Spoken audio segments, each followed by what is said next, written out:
Welcome to Substance Use Affecting the Workplace. Thank you for joining us today. My name is Yusra Benjeloun, Administrative Coordinator and Project Manager with the Work Wellness and Disability Prevention Institute, and I'll be moderating the webinar today. This webinar is part of our Harnessing Talent Alliance series. Harnessing Talent Alliance for Recruiting and Retaining Canadians with Disabilities is a 3-year project funded by Employment and Social Development Canada. We would like to thank our 9 founding partner organizations as well as our academic team. If you would like to learn more, please visit us at harnessingtalentalliance.ca and follow us through our Harnessing Talent social media channels.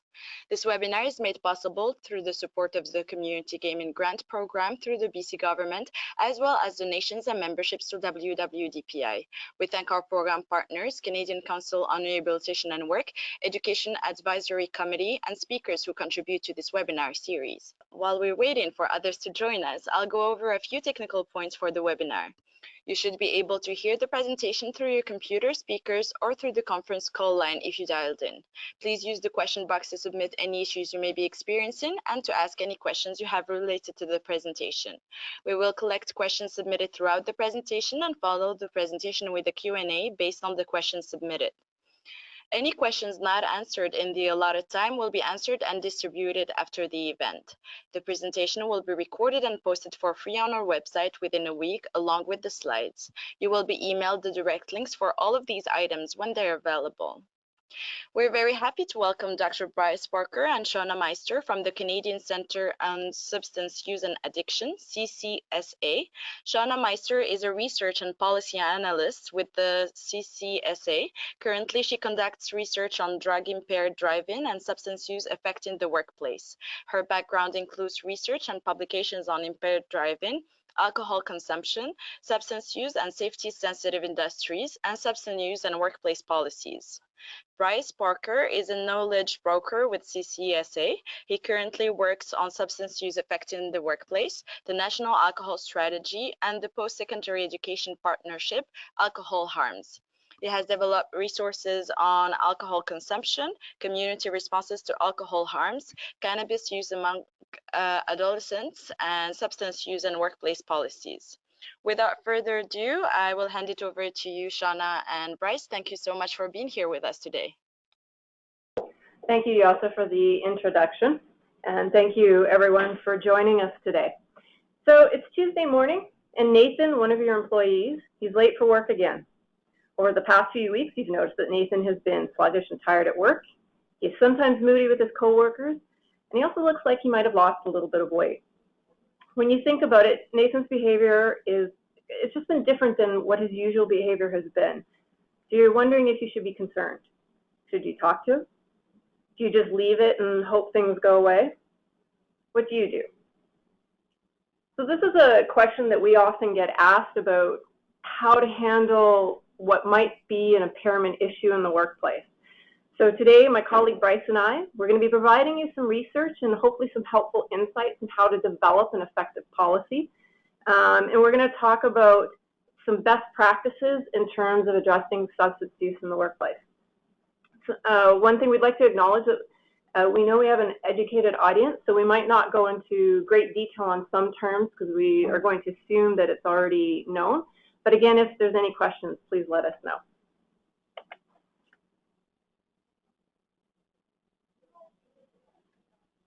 All right, so just briefly, what we're going to cover today is we're going to talk a little bit about the context of workplace policies, particularly in Canada.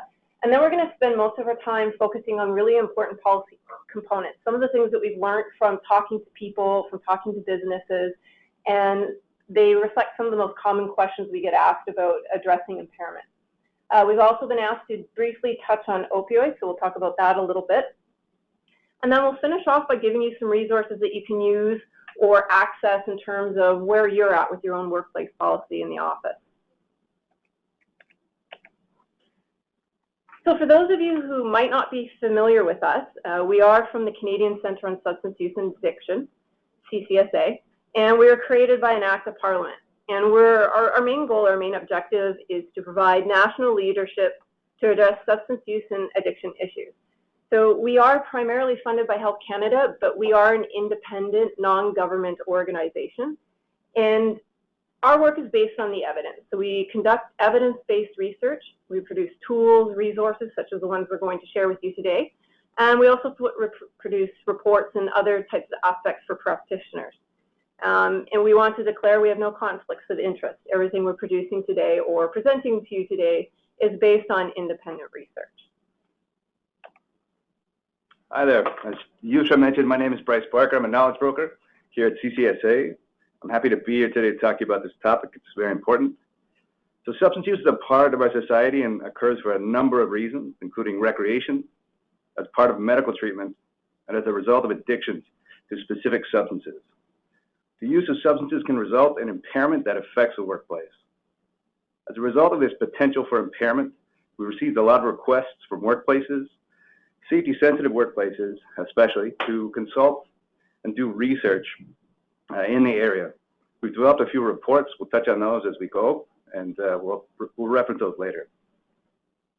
So well-developed policy and approach are ways that your workplace can reduce the impact of substance use and impairment on employees, organizations, and in some cases, the public. So as we researched this area, we found there was minimal research around substance use and the workplace. We searched publicly available comprehensive policies. We looked at over 800 organizations. We looked at their substance use policies that were available. And as a result of that work, we only found 15 comprehensive policies. So while we noted that it might be possible that substance use policies aren't shared online, we concluded that this lack of policies reflected a number of organizations don't have a policy in place, and this might put their organizations at risk. We noted a lack of reviews and evaluations of policies that would be essential to make sure that a policy is effective and comprehensive and works at your organization. Finally, our organization partnered with the Canadian Institute on Substance Use Research and found that in 2014, lost productivity attributable to substance use was estimated at $15.7 billion. Substance use impacts the workplace in a number of ways, and there are important factors that contribute to these impacts. The impacts of substance use include absenteeism and presenteeism. So again, the idea of being away from work, but also being present at your role, but not as effective as you would be otherwise. There are a broad range of potential cognitive impairments, depending on the source of impairment. And these would vary widely based on different substances. But for alcohol, these would include judgment and reaction time, as well as the ability to safely use motorized vehicles. Chronic diseases, take the example of alcohol again. This can include cancers, cirrhosis of the liver, diabetes, and a number of other chronic diseases.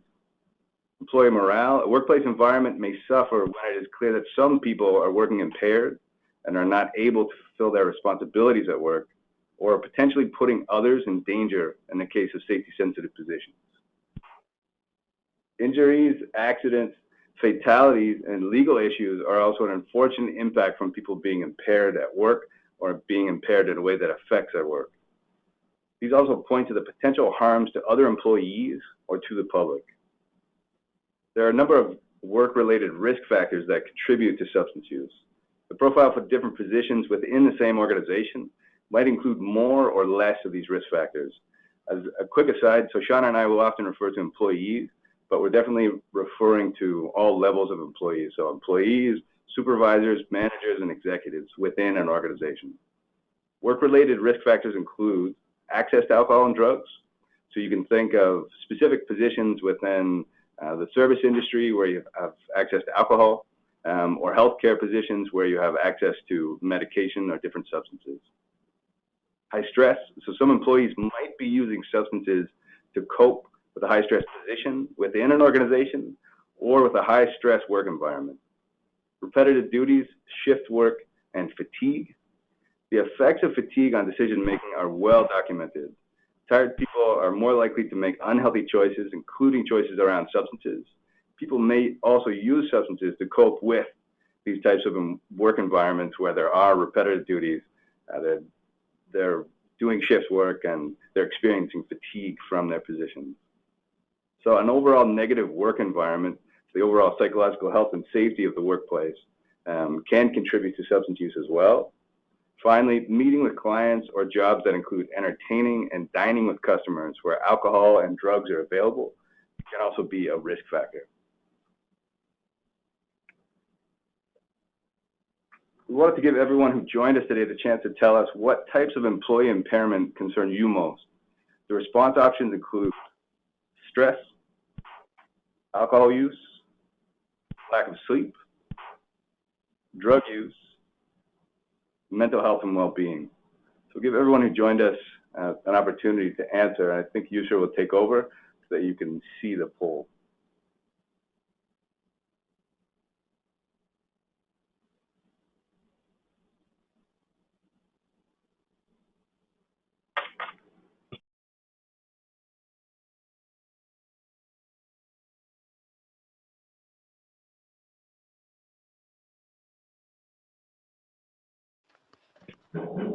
So I'll just read the results out loud. 8% said stress, 15% alcohol use, 15% lack of sleep, 15% drug use, and 46% mental health and well-being. Okay. So thanks so much, Yusra. We definitely had other results in the past, but so 46% for mental health and well-being. So that's a really important consideration for this group. And again, sometimes there are concerns of the moment, so concerns that loom very large in the media. So those might be particular substances or particular issues. But it seems like for this group, an enduring concerns around mental health and well-being. So next, we want to talk about the importance of thinking about fitness for duty and impairment in a more holistic way, as opposed to a specific substance policy. So it's important to consider that there are many types of impairment, or impairment can occur from many sources. Lack of sleep. So if someone has had little or no sleep, they may be impaired. Fatigue may occur over an extended shift or night shift and put someone at risk. Of course, substances like alcohol and cannabis, but also prescription and over-the-counter drugs like opioid medications can impair people. Workplace conditions and distractions can impair someone's abilities. Stress, personal or family crises, and as this group is really well aware, mental health can also contribute to impairment. It's important to consider different potential sources of impairment or combinations of sources of impairment in the workplace so that you can successfully address fitness for duty. I wanted to come back to the example that Shawna noted about Nathan. So a bit more about Nathan. Nathan had back pain 3 months ago. He let you know as his supervisor that he was taking prescription opioid medication to relieve the pain. Nathan also let you know that he was losing sleep from the pain, so that between the medication and lack of sleep, he felt drowsy. You worked with Nathan to modify his duties to avoid triggering the back pain and to avoid the use of heavy machinery until he stopped taking medication. In this situation, you worked with an employee who was impaired from a combination of prescribed medication and a lack of sleep that could endanger his and other people's safety. All right, so what we want to talk about and we want to spend a fair bit of our time on is just how to establish policies and best practices. And we're only going to have time to focus on some of the key ones, but we wanted to start off by giving you a little bit of background about what we found when we started looking at Canadian workplace policies.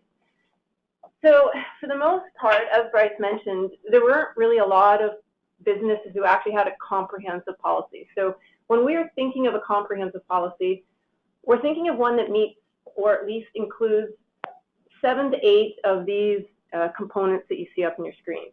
So for instance, objectives and scope would be something that's quite important. Your employees have to know what the purpose of the policy is for and how it applies to them. So for instance, when we talk to some employees and then some of the surveys we've seen, employees don't often know what the rules are when it comes to substance use or how the corporation they work for applies it to them in their scenario. Prevention is another big one. If you want to reduce impairment or any kinds of issues in your workplace, it's important to make sure you're doing preventive measures such as education and training. Another important part of workplace policies, one which we'll talk about a little bit more about, is how to observe and investigate for impairment. This is something that a lot of employers have approached us about. They're not quite sure how to handle this scenario. Workplace policy should also have a support mechanism built into it. It should not just be a disciplinary type of policy. There should be some aspects to support the employee. An effective workplace policy will also have something on return to duty, return to work, and that's about people coming back to work after having a leave due to substance use disorder. Non-compliance is really essentially explaining to the employee and to employers what constitutes breaking a policy. What are the boundaries? People need to know where they are. Probably the thing we saw missing from almost all policies was review and evaluation for effectiveness of the policy. Some companies do review their policies, but they don't necessarily review whether or not the policy is doing what it's supposed to be doing. And in this case, it's meant to be reducing impairment in the workplace. This one's challenging for some workplaces, but there are ways to be able to evaluate for the effectiveness. The last component that does need to be included in these types of policies is it must meet legal requirements. We're going to talk about this a little bit, but there are laws and statutes around human rights issues as well as safety in the workplace. So there are definitely some legal requirements that must be met with policies when you're building them. So these are just broad categories. Within them, there are a lot of subcategories such as education or relapse agreements, or how do you have that conversation with your employee.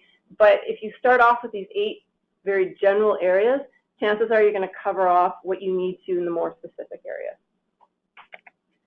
So one of the first areas we want to focus on is a lot of employers are not quite sure how to include substance use aspects into their policy. So one of the first things we recommend is make sure your policy addresses all substances.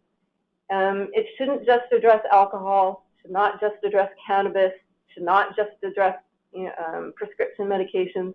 There are a number of reasons for this, but probably the biggest one is it kind of creates a targeting of certain employees. If you're an employee who uses cannabis and you have a policy about cannabis that your coworkers are drinking and they're coming in impaired, it creates kind of an unfair balance. Another really important part about addressing substance use in talking to some of the employers that we did is prevention measures, using education and training. So Bryce will talk a little bit about organizational culture, but one of the things we discovered with some organizations who tried to implement the substance use policy was that they faced the barrier of people just not knowing what it is. They don't know if it applies to them. So education and training can go a long way in giving people informed decision-making skills. Language matters. We hear the word substance abuse a lot. In the workplace context, and generally in any context, but specifically in the workplace, substance use is really the best language you could be using in your policies. It's non-stigmatizing, it's neutral, but more so, and this is important for anyone who's using a substance. So if you have somebody who, maybe you have a young group of employees who go out partying one night, they drink, they come back to work the next day, and they're either still a bit inebriated or they're hungover, they might not consider themselves as somebody who is classified as a substance abuser, but they did use a substance. So if you're developing a workplace policy, substance use is a much more broader language to use. It implies that at any time you are impaired by a substance, regardless of whether or not it's something you have a dependency on, or if it's something that somebody has done once in a while, or if you're taking a cold medication. The language is substance use. When it comes to substance use aspects, if you have an insurance policy or some sort of insurance company related to your work environment, they will often have an employee and family assistance program or something along that line, and they'll have specific language that you need to use in terms of putting in substance use policy. So make sure you're consulting with your insurance company that your policy also meets their requirements. Substance use will also include a fit for duty or fit for work policy. So that's about when somebody is coming back to work, if they have had to leave due to substance use dependency. And we'll talk about this a little bit more, but it essentially is a way to outline an agreement with people for when they're coming back. And Fit for Duty also explains clearly what your employer, what your business means, what is fitness for duty, what does it mean to be ready and willing to work in the office. The last part of substance use is for those people who are affected by substance use disorder or who have a dependency. This is a medical condition, and if they're coming back to work, relapse is just part of that process. It should be something that's anticipated for, and that's something that we'll talk about again a little bit further when we're discussing return to work policies. But just expect it. Sometimes employers aren't prepared for a relapse, but that is part of the process for many people.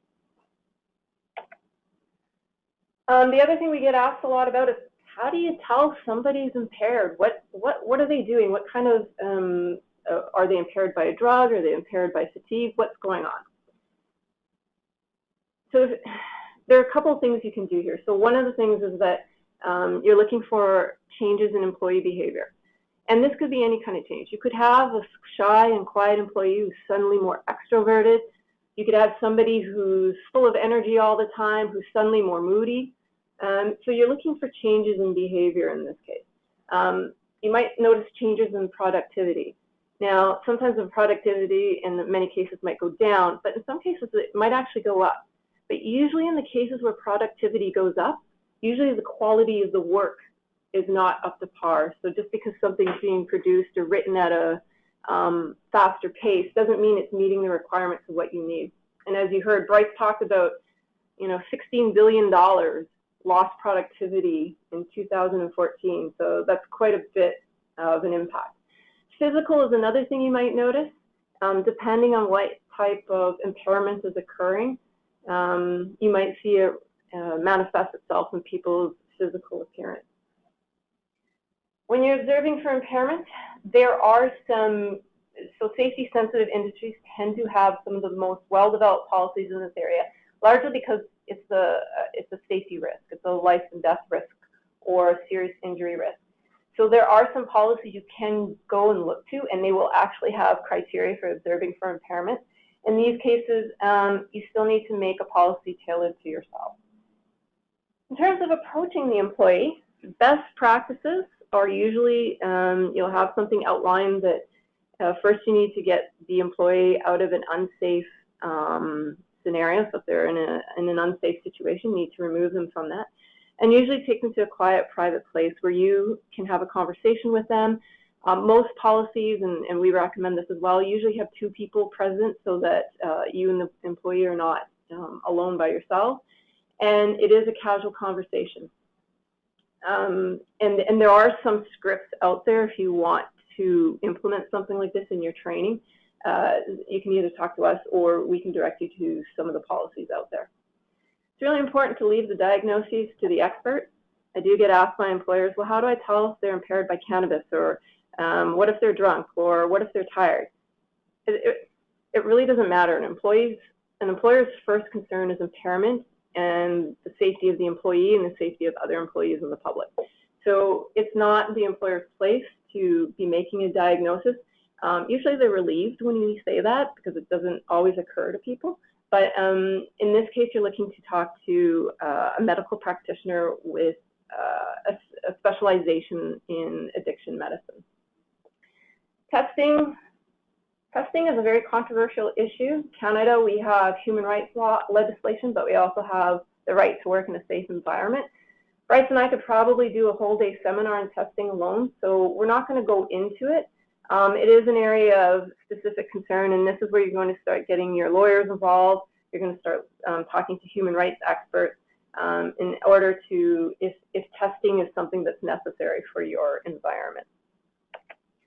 So in terms of those first two areas, when it's talking about substance use as part of your policy and talking about how to observe for impairment as part of your policy, the people we recommend you consult with are first and foremost, talk to a medical professional with a specialization in addiction. and if possible, see if they also have a specialization in occupational health and safety. A general practitioner or just your everyday practitioner is not likely going to have the expertise to deal with and help you set up something to do that deals with addictions or with mental health. So you really want to go to these people who have this specialization in this area. Another really good place to go is talk to your employees. Also talk to individuals with lived and living experience. So these are people who are either gone through an addiction issue or are currently living it. And talk to prevention experts. They can tell you how to appropriately set up some workplace policies, some prevention and education. Thanks, Shawna. So culture, as Shawna mentioned in part, is very important in this consideration for substance use affecting the workplace. It can be a large barrier to addressing substance use in the workplace. If there's a perception among employees that there's stigma and discrimination, they're not likely to step forward and seek the support they need. It can be partly addressed by ensuring that a policy has a balance of support measures and disciplinary measures. It's important to consider programs like peer-to-peer programs, which are showing some promise and are one potential way to incorporate an element of support in the workplace that minimizes stigma and discrimination.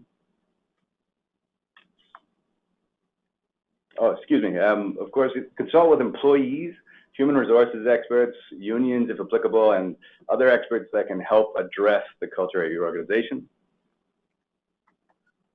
In developing a policy, every workplace needs to consider the legal aspects of their policy.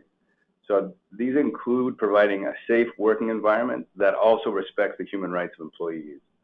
Again, this central idea of balancing employer and employee needs. Legally, a substance use disorder is recognized as a disability and needs to be recognized as such within the workplace. In the case of a disability, employers have the duty to inquire if they suspect an employee is negatively affected due to a disability. Employees also have the duty to inform the employer about all aspects of the disability. As you can imagine, it is really important to consult with a lawyer, and depending on your setting and specific questions, a human rights expert might be a good person to consult.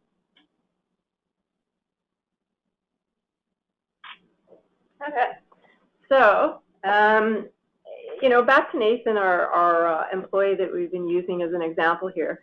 As part of his duty to inform, as Bryce mentioned, he did tell you about the opioid pain relievers he was taking and his tiredness, and you modified his duties. But this was a few months ago, and now his behavior just seems off.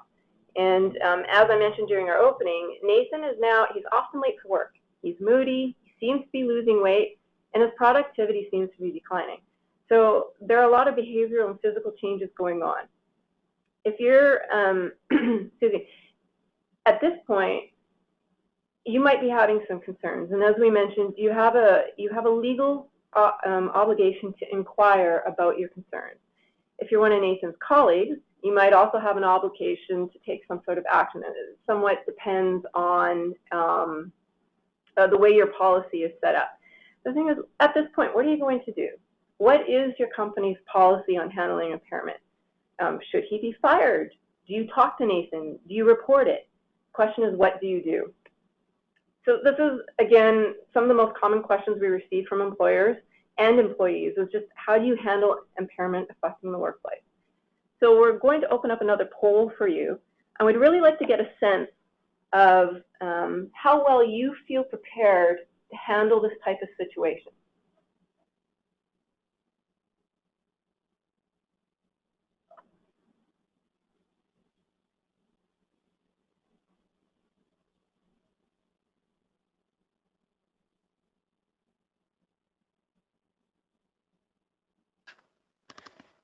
So here are the results. 40% have answered not having a policy of practices to guide you.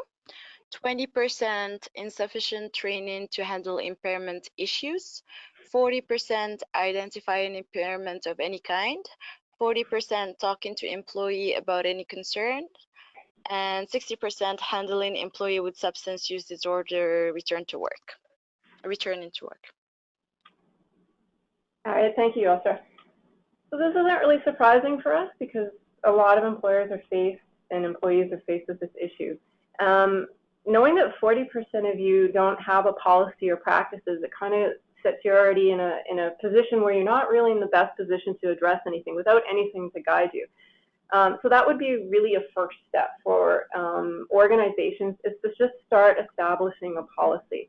Usually once you do that, all these other issues start to fall into place. You start to develop the training initiatives, you start to develop how to recognize impairments of any kind.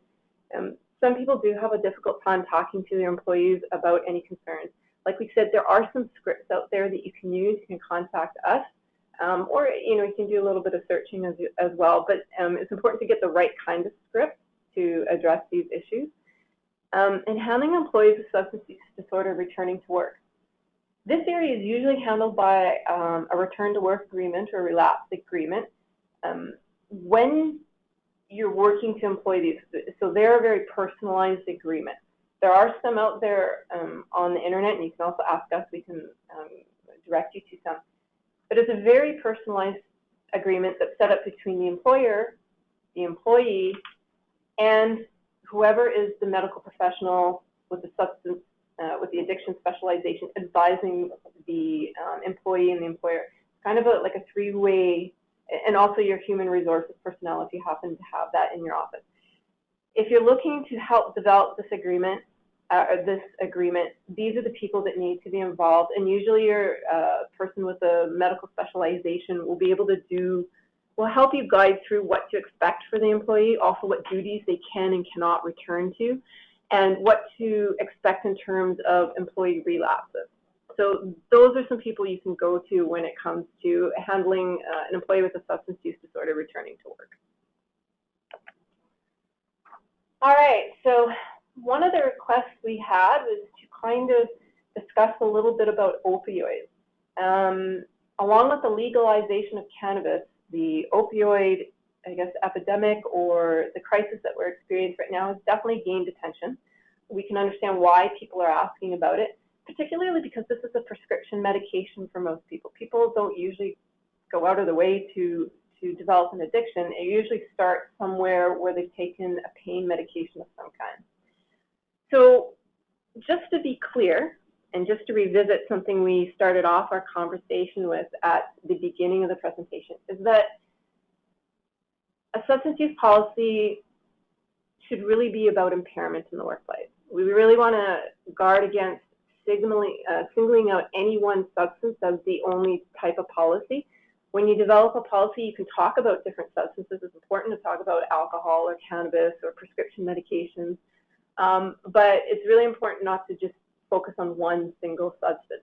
So with that in mind, we still want to give you a little bit of information about opioids and kind of some of the perceptions behind it, as well as some of the ways it can be handled in the workplace. So just to set some context, opioids, according to the Canadian Tobacco, Alcohol and Drug Survey that's conducted every couple of years by Health Canada, it is the most commonly used psychoactive pain reliever. So 12% of the population use opioids at any given time as a pain reliever. But just to put this in perspective, alcohol is the most commonly used substance out of all psychoactive substances. Nearly 80% of people use substance. And I thought I'd throw this in here as well, is that when it comes to fatigue and tiredness, some studies show that as many as 45% of employees show up to work tired and fatigued. So when we're thinking about impairment in the workplace, it can come from multiple sources, and it can come from more than one source at any one time. So this is why we really also try to emphasize with employers, consider an impairment policy as opposed to something that's very specific on any one substance. One of the things also that comes with knowing opioids is the difference between awareness and knowledge. Because of the opioid crisis over the last couple of years, awareness about opioids and fentanyls and overdoses and deaths, the general public is actually gaining increased awareness of the issue. But in terms of surveys that we conduct, or that not ourselves, but other people have conducted, Health Canada's conducted year over year, the knowledge about what opioids are and what they do has not increased. So this produces a gap in knowledge and education. this is a place where workplaces can really help fill that gap. If education and prevention measures are discussed up front with employees, they can usually make a more informed decision. So many people also don't realize that they might be taking opioids. So for instance, Tylenol with codeine. Codeine is a type of opioid. Of course, it's not really in a quantity that we would be concerned about, but it's just people aren't necessarily aware of some of the other types of opioids out there. Dilaudid is one of the common ones we hear about. Morphine is another example. So not all of these pose a risk, but if people aren't informed about what they're consuming, they may not know that consuming too much of it or misusing their prescription could have an impact on it. One of the issues with opioids is it comes with stigma and misperception. So I put out a couple of stats here. So based on a Health Canada study, 64% of respondents believe that people who overdose on opioids, they get what they deserve. That's pretty strong wording, but we're talking about the majority of the population believes that people deserve it. 1 in 5 people believe that people with an addiction to opioids can just stop taking opioids. So one of the misperceptions around addiction is that when you do develop a substance use disorder, it is a medical disorder. It is associated with the biological factors in your body. So it's not as simple to just stop using it. So in the workplace, it's a really good place to make it an effective impact on reducing substance use in your workplace is to really change that conversation around the stigma that's associated with not just opioids, but with any type of substance that's out there. When we start to have these conversations about the factors and the way they can affect us, and we don't use it in a way that's targeting certain people, we know that employers will find a reduction in substance use issues. So as an example, we talked to one company who it took them 2 years to change their organizational culture around alcohol, as an example. And once they managed to achieve that, so they had implemented a substance use policy right at the beginning. And for the first year, they were trying to measure it for effectiveness. And they found that it wasn't changing anything. Nothing was happening with employees. People weren't using the services. They were not going to their insurance providers. So they started to reevaluate what was going on. And they found that employees felt stigmatized and discriminated against if they came forward. So this particular company, they spent 2 years working on their organizational culture. After the end of 3 years, they found a significant rise in the number of people coming forward and seeking help, but also a decline in substance use and impairment in their own workplace. And this was a safety-sensitive organization, so it was something that was really important for them. Lastly, we talked about return to work, return to duty, relapse agreements. As I mentioned before, this is someplace where we really want to involve a medical professional with a specialization in addiction. They'll be able to look at the different types of substances or the different types of impairment, because as we mentioned before, impairment doesn't only come from a substance. And they can work with you on ways to help set up a good work plan, whether or not the person comes back to their same duties or whether or not they need modified duties. This is a person you want to have engaged in the conversation when you're developing any type of return to work program. So to summarize the policy recommendations that we've been discussing for the last 40 minutes, we want to emphasize that everyone is at risk without a comprehensive policy. So a policy that doesn't balance employer and employee needs, that doesn't address what it needs to in the workplace, leaves organizations and individual employees open to risk. Address impairment of all types. So as we tried to illustrate with our example of Nathan, impairment can come from a number of different sources, and some of those can be relatively common in terms of life circumstances or fatigue or lack of sleep. So it's important that you're thinking about fitness for duty and impairment from different sources. Consider education and prevention as part of your policy and practices so that you're being proactive and having conversations with employees before any potential issues come to the foreground. that central idea of balancing the needs of employers and employees. It comes up in legal considerations and human rights considerations. So it's very important to balance these different needs and make sure that your policy is balanced itself. Involve everyone in, not everyone, everyone in policy development, everyone in terms of employees, all necessary experts that you need to reach out to. There could be other types of human rights experts who maybe can help you address the culture at your organization. So making sure that you're involving everyone who you need to develop policy and practices at your organization that are effective. So monitor organizational culture to make sure that employees, like Shawna mentioned, feel comfortable coming forward if they need support.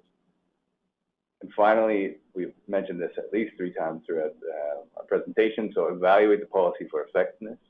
There are always changes to human rights legislation, to the legal status of employers and workplaces.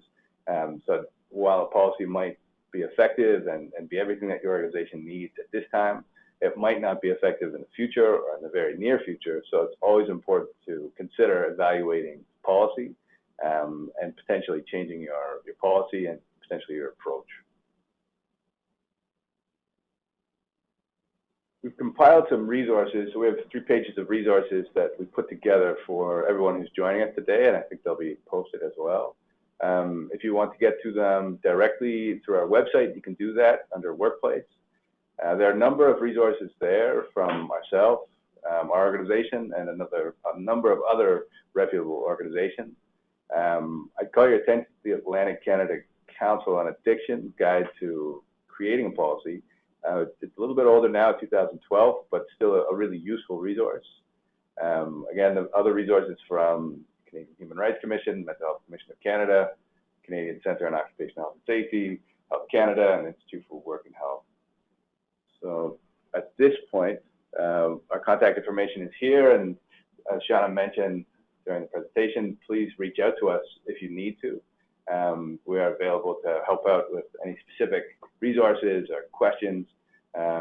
And I believe Yusra has been compiling questions throughout our discussion, so I think she'll come back and help us to pull some of those questions up, and we can answer those for you. Absolutely, and immediately we'll start the Q&A session. Thank you so much, Shawna and Bryce, for this very compelling presentation. So the first question comes, talking about comprehensive fit for duty impairment policy. Are there any policies that cover all the aspects mentioned in slide 14 in place in the workplace? And if so, how effective are they? And is there any follow-ups with companies or organizations that have implemented such policies? Wow, that's a multi-part question. I think I got all 3, but Okay. if I missed something, let me know. So in terms of comprehensive, I mean, as Bryce mentioned, when we looked at policies that were at least publicly available, again, there could be non-public policies out there that are very effective. The comprehensive policies, most of them, we really only found a few. When we said we found 15, we mean we really only found 15. And almost all of them were safety-sensitive organizations. We did find one in the health practitioner field. And so these organizations have kind of an incentive to make sure that people aren't showing up impaired for work. And for them, a lot of them have gone through the lawsuits, or they've gone through the incidents that have helped them refine their policies to become comprehensive.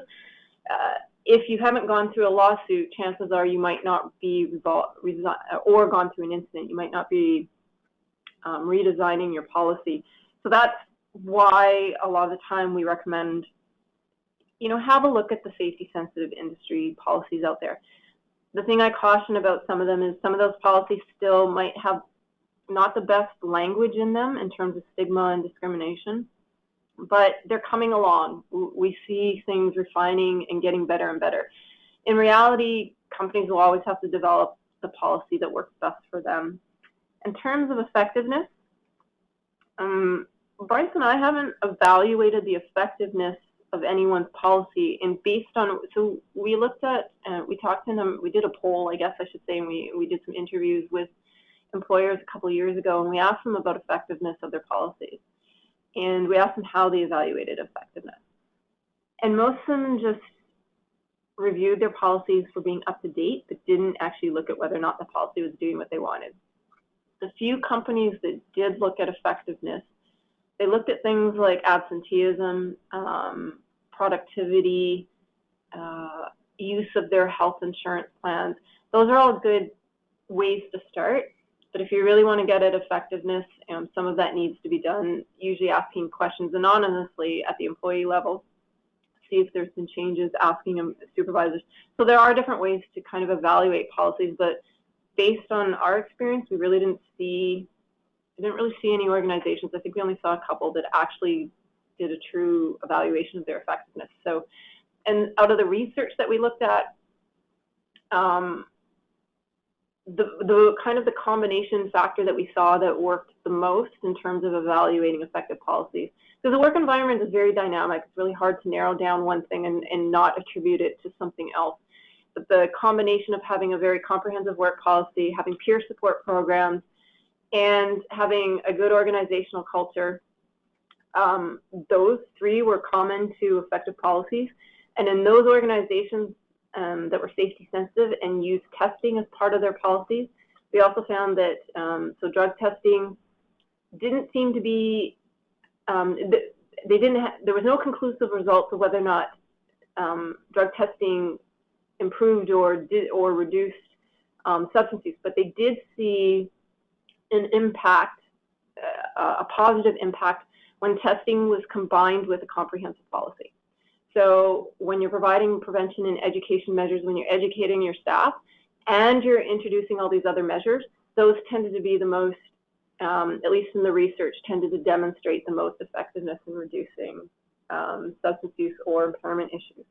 I hope I covered all your questions, but let me know if I missed something, or Bryce, if you have something to add. The other thing I might add is just that I think in practice, and Shawna can attest to this, is that a lot of the organizations that seem to come to the forefront for having a successful health and safety culture really have an overall health and safety culture, and they often tend to be those safety sensitive industries where there's a culture that's really looking at overall fitness for duty, and it's very open, and everyone's looking out for each other in terms of making sure that someone is fit to do their job.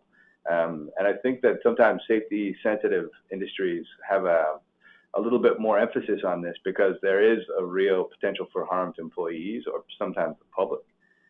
So again, that overall culture of safety seems to be in practice something that comes out when you're looking at organizations with a comprehensive or a successful policy.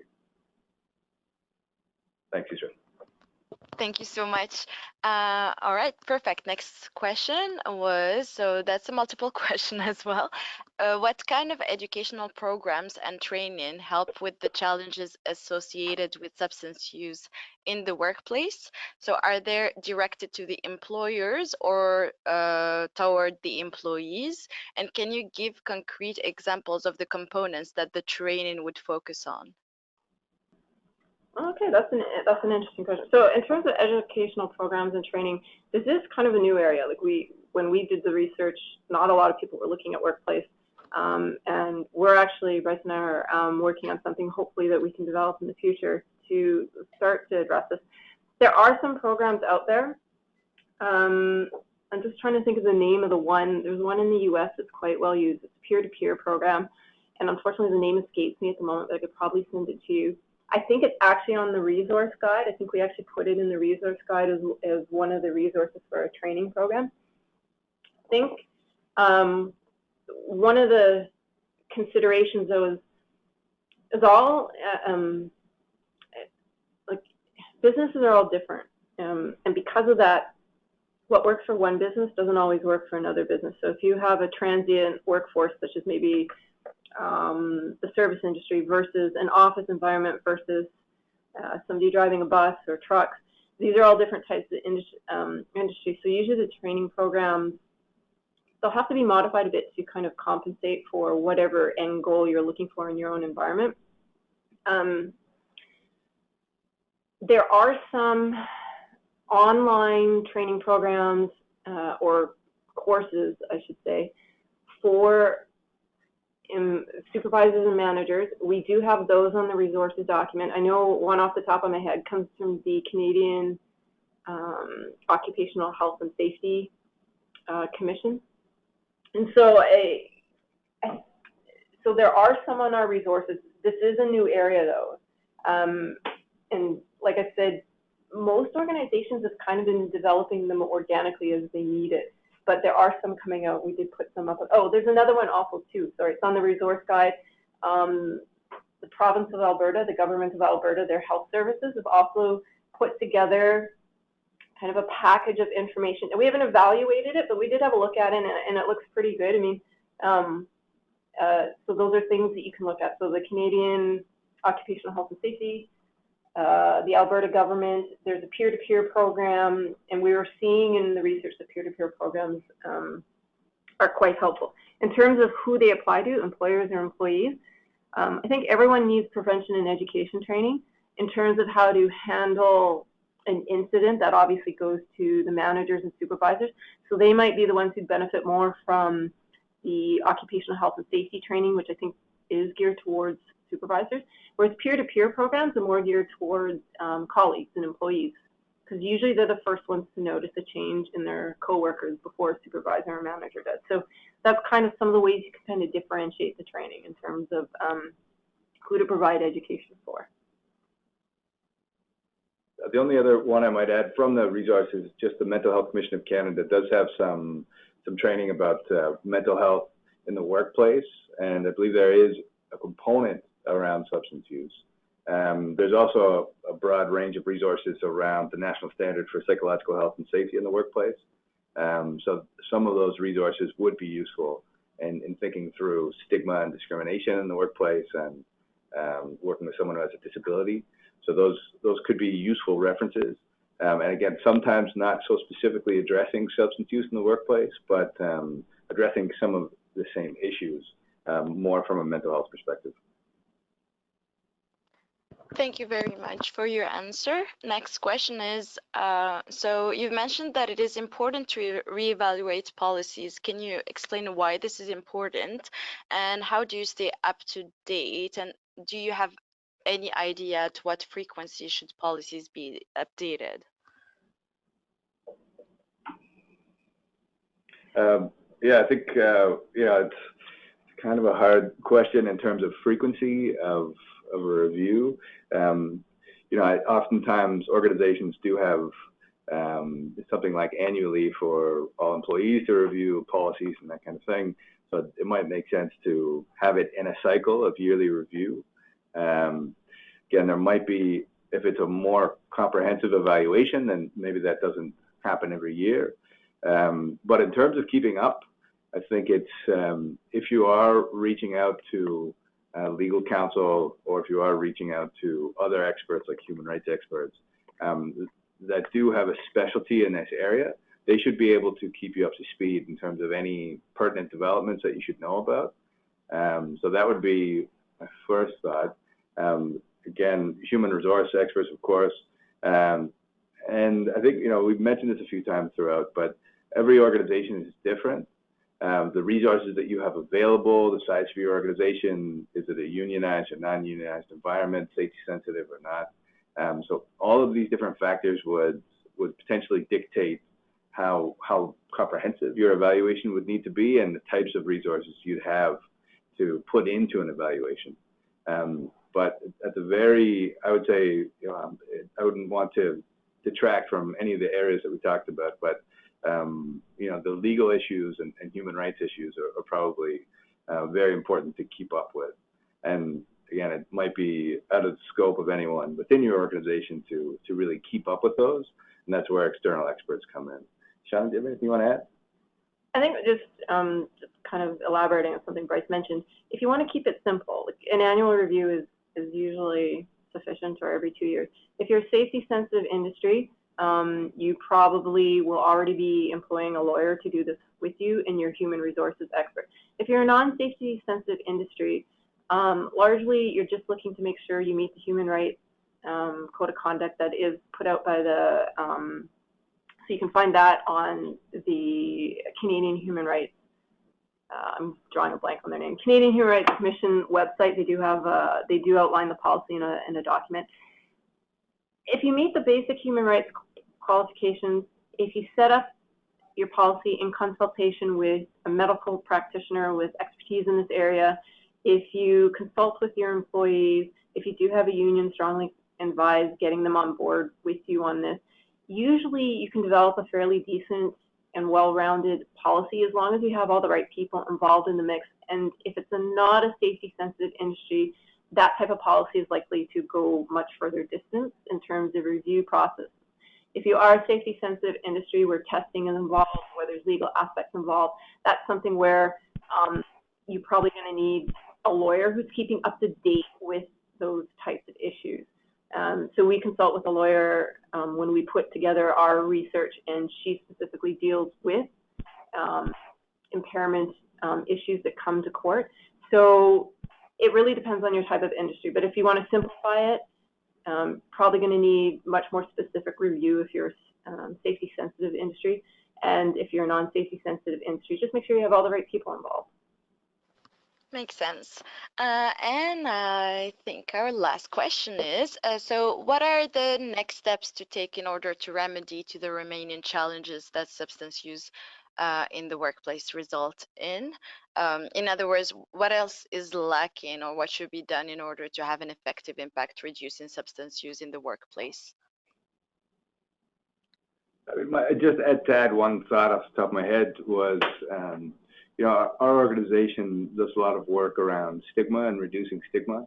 And oftentimes, we mentioned a lot of different experts to reach out to and to consult with. So, you know, thinking about the role of stigma and stigma as a barrier within your organization can be an important and effective step. You know, it's something that oftentimes can be invisible and not discussed, substance use and substance use disorders. So, you know, addressing and thinking about the role of stigma in your organization can be worthwhile. And it's something that doesn't necessarily come through, you know, Shawna mentioned, you know, those different experts to reach out to. They might not necessarily be in a position to talk about your organizational culture and the potential role that stigma is playing. So thinking about those aspects and thinking about how you might be able to address that as a barrier within your organization is what comes to mind for me. And again, it's something that we think about from our organizational perspective. Yeah. I'll probably just add, just on a more practical level, one of the things we found is a lot of people just don't know what's expected of them. When we talk to employees, and when we look at policies, like I said, we looked at a lot of policies, and something that was really unclear in the policies was exactly what does it mean to be impaired, or what does it mean to take an impairing substance. Some policies are very basic and just said, don't drink alcohol. Well, you know, telling somebody not to do something doesn't exactly tell them what the boundaries are with that organization. So one of the things is be very clear about what your expectations are from your employees so that everyone knows when someone's crossed the line, okay? In terms of another next step, make sure your employees know about it. A lot of employees don't realize they have some type of impairment policy or a workplace policy on these types of issues. And consistent messaging. So like I said, we talked to a number of organizations, and I'm remembering one off the top of my head when I was talking to him. He said that they had implemented a workplace policy on substance use, and he said, and he was the human resources director for this company, and he couldn't get anything to change. And his biggest thing was, even though they had a policy, the messaging and the organizational culture was still very much, it's okay to drink at work, it's okay to, you know, it's okay if you happen to have something on the side while you're working. There wasn't really any kind of consistent messaging. So even though he, as a human resources director, had this fantastic policy by all accounts, he couldn't have an impact because the messaging was inconsistent at an organizational cultural level. So it doesn't have to be admonishing. It doesn't have to be, don't have parties. Lots of people have social host parties, policies. It just means make sure you're consistent about the message you're sending. There's a difference between being safe and healthy and being risky and potentially, non-productive or a risk to your colleagues or yourself. So those are three that come off the top of my head. It's just have a quick look at your policy and your organizational culture. Thank you so much for elaborating on the answers and for your time. So thank you so much, Shawna and Bryce, for highlighting the key challenges in correlation with substance use and the workplace, as well as shedding some light around stigma and misunderstandings related to substance use. Thank you very much for sharing your knowledge and expertise with us, and also a list of tools and resources